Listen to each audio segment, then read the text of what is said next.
Inside this completely mangled box, I have a pair of football boots that, if I'm being totally honest, you probably shouldn't buy.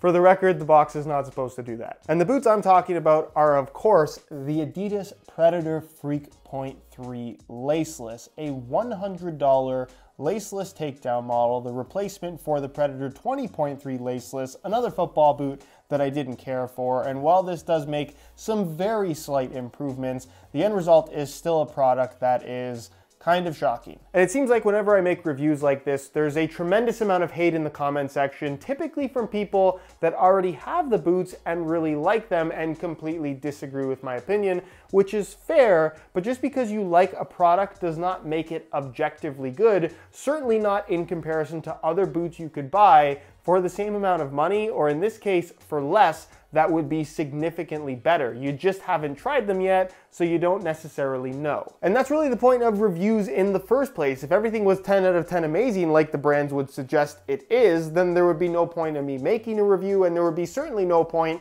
in you looking up a review of a product that you're interested. And the reality is, some products are just not very good. Some products I can't recommend. This happens to be one of them, and I always get this as well. If you don't recommend them, then what should I buy instead? If you're really...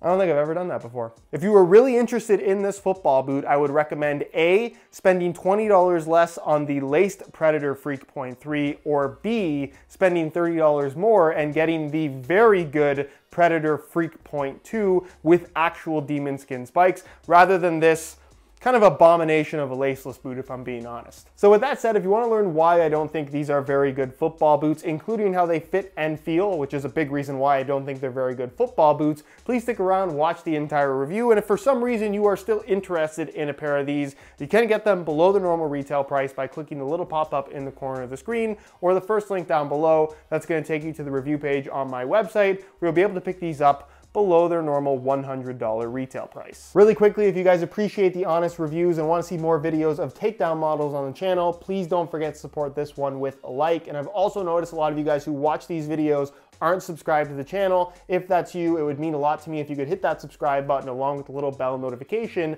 so you get notified when the next new video goes live. So here are the two laceless options in the Predator Freak lineup. You have the top of the line Predator Freak Plus, it retails for $275, and you have the, I guess, bottom of the line or low end Predator Freak.3 Laceless. And I want to list off what these two boots actually have in common. Number one, they're both Predators. Number two, they both have technically the same stud pattern, although they end up feeling quite a bit different because the sole plates are not the same. Number three, they both have obnoxiously tall collars. And number four, they're both laceless. And that's it. My point being that if your reasoning for buying this boot is with the expectation that it's going to feel anything like the top end Predator, I'm sorry to tell you this, but you're going to be very disappointed. So starting off with the upper, I will admit that visually this is a huge improvement over the Predator 20.3 Laceless, which I thought looked very cheap.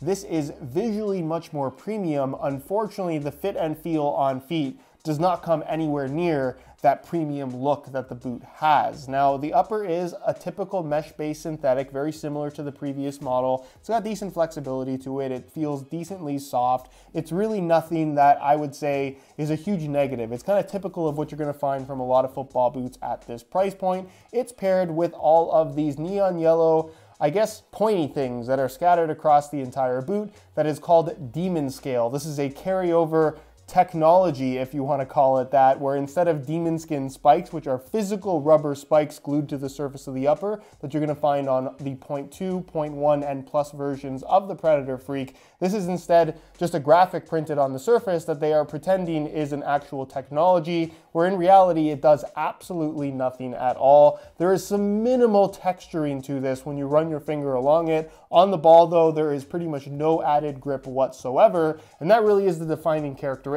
of the modern Predator series, which is why I think it's so much of a better value to spend the extra $30 if you can get them for less with some SR4U coupon codes on the Predator Freak.2. That offers 95% of the same experience of the top-end Predators for just $30 more than these. Moving to the top of the foot, this is where you're going to find the flagship feature of this boot, and that is the laceless design, which of course is available at a significantly lower price than the $275 Predator Freak Plus. Unfortunately, this laceless system is nowhere near as good as that, but it is an improvement over the Predator 20.3 Laceless. I will admit it. This is a much more premium material, both visually as well as in terms of feel. And it's very difficult for me to show you guys because it's kind of black on black and it's done in a pretty clean way. There's actually a second layer of that material kind of glued on the underside. So you have 2 layers of tension that doesn't allow this to stretch too much. Of course, it's still a laceless system and it's still elasticated material. So it does stretch a decent amount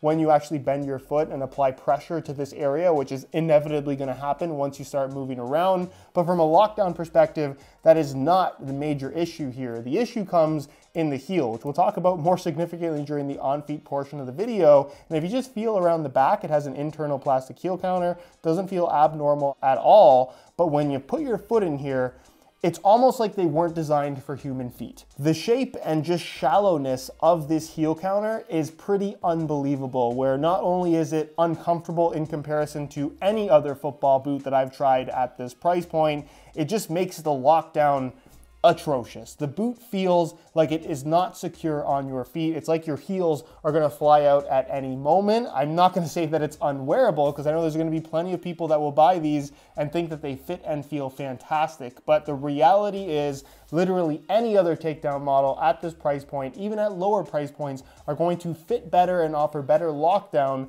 when compared to this product. As for the collar, of course, the boot does feature a mid-cut design, and it sort of has the isolated laceless system like you'll find on the top-end boot, but it's kind of just a mock version of that, and you can see the material just kind of wraps over across the top of the foot, and then they just added this seam here to give it the visual similarity. For the most part, this still functions as one piece of material. No ankle support from this either. Wraps quite loosely as well, and some people might not like the way that it looks. And then internally, you have a synthetic microfiber lining material, a decent amount of padding actually, so it is surprising that they feel as bad as they do, but on feet, trust me, it's just, I'm shocked at how they've shaped this particular football boot. And then the insole is glued in. You can technically remove it. It would just require a little bit of extra force because you're basically ripping it out. Not unlike a lot of takedown models at this price point, but it is a little bit cheaper than it should be considering these are $100. Moving to the base, you're going to find the same sole plate and stud pattern that's found on the Predator Freak.2, which of course is the more expensive model. It's not overly premium, but again, kind of typical of a lot of football boots at this price, so I'm not too mad at it. It doesn't feel awkwardly stiff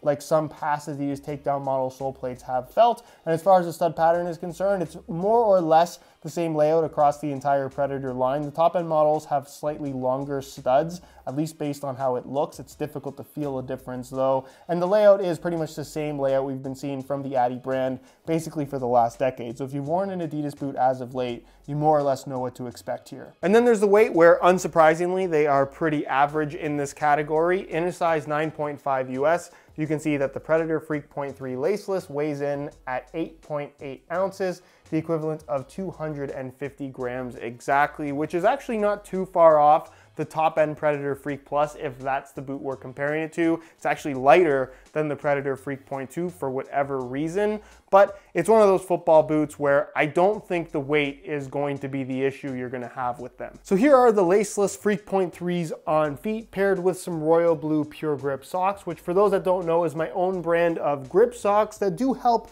with reducing slippage as well as just improving overall comfort, especially in a pair of laceless boots. They're available in a wide variety of colors for just $14.99 a pair. If you're interested in trying some out for yourself, the website to visit is puregripsocks.com, which will be linked down below. Now, unfortunately, because the fit of this boot is really the main issue, it doesn't matter what socks you wear, it's not really going to solve the problems, because despite looking like they wrap my foot quite well, and honestly, they look okay from here, what you feel on the inside of this boot is shocking. I'm not sure what they've done with the heel because it doesn't look unusual, but it is incredibly shallow, and it's basically like your heel is constantly coming out of the boot as soon as you bend your foot. Like right now, my heel is lifted probably this much off of the bottom of the sole plate. It's shocking how little security there is in the heel area of these boots. The Laceless system, while improved from the previous model, still doesn't provide all that much structure in terms of forcing your heel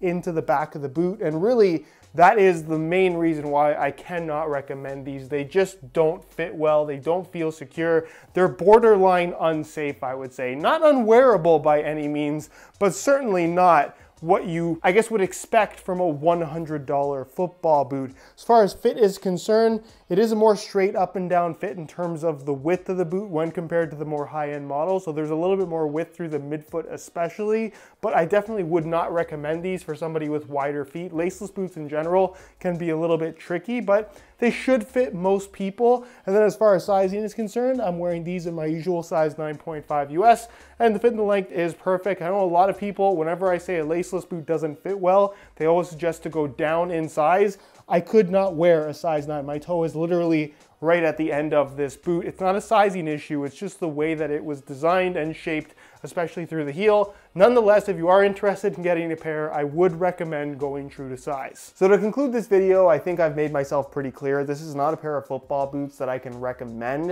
It's not to say that they're unwearable. It's not to say that there aren't going to be people that buy these and are extremely happy with them. But if we look at what else is available at the same price point or less, even a little bit more, you can get a significantly better product when it comes to fit, feel, and overall performance. And while some people might have their heart set on something that looks like a brand new Predator, the reality is this is nowhere near the best football boot you can get for around $100. Anyways, guys, that's it for my review. Hopefully you enjoyed the video. If you did, be sure to support it with a like. Again, if you're interested in a pair of these for yourself still, after all of that, there is a link down below in the description that'll take you to the review page on my website where you'll be able to pick them up below their normal $100 retail price. If you have any questions, as always, feel free to leave them down below in the comment section. If you're not subscribed to the channel already, make sure you hit that subscribe button along with the little bell notification so you get notified when the next new video goes live.